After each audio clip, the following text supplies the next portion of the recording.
Good afternoon, everyone. My name is Cornell Brown, and this is my audience member, Raina. Thank you, Raina.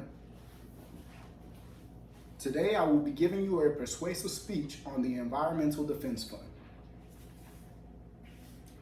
The Environmental Defense Fund, a nonprofit organization, was founded in 1967. The Environmental Defense Fund has been working to restore habitats for endangered species, climate repair, and toxin exposure. The environments we thrive in on our planet is slowly degrading and losing reproductive value. Therefore, the effort to preserve our planet must be just as potent as the cause of destroying it. Margaret Mead, an environmental enthusiast and anthropologist, once said, "We won't have a society if we destroy the environment."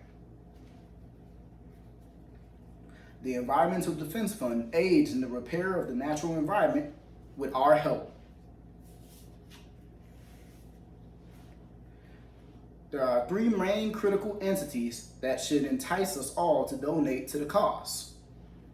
These entities will revolve around the effect of man-made pollution on mankind in the physical environment, the link between the development of the environment when the natural process has been disrupted, and the benefits and drawbacks of not using natural elements to produce naturally environmental and safe energy.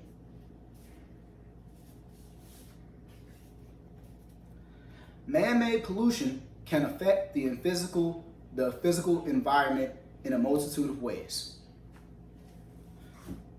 According to the Acavo Environmental Specialist Group, research shows that 1.2 trillion gallons of stormwater, industrial waste, and untreated sewage is funneled into U.S. waters and air every day. This excess human waste puts many sources of agricultural structures at risk. Man-made pollution funnels into fertilized soil, degrading the soil and contaminating crops. We eat these crops, and contaminated food can cause bacterial illness with symptoms of nausea, vomiting, and diarrhea. Man-made pollution can damage the lungs and cause coughing and wheezing. Man-made air pollution is classified as smog and can be fatal to many individuals with underlying diseases, such as asthma. The natural process of environmental repair is disrupted every day by the construct of modern society. This correlation is directly related to bees and beehives. According to the 2019 U.S. Beekeeper study by the University of Maryland, 40.7% of beehives are destroyed every year due to entities deriving from modern society, such as construction, lumbering, and human air pollution, such as smog.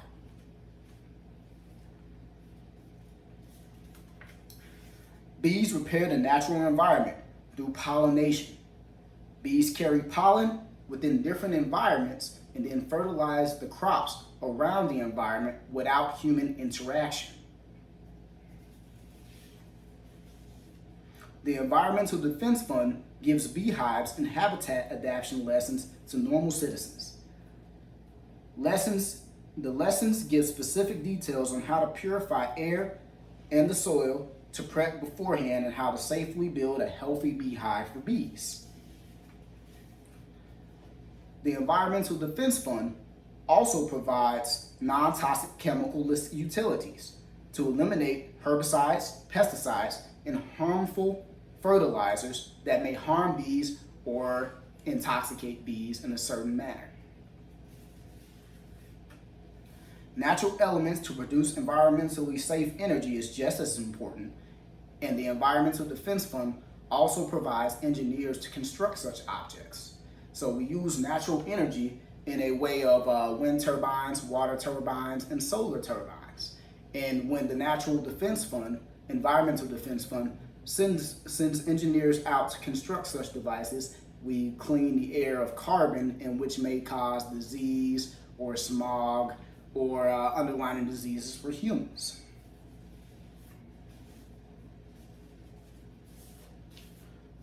A clean environment is a prosperous environment in which will increase vitality for mankind.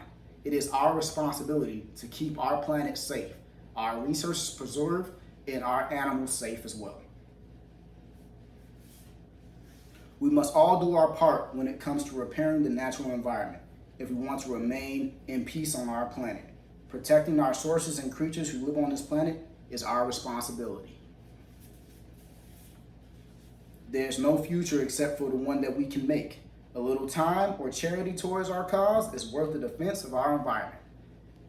And that is my speech today. Thank you for listening.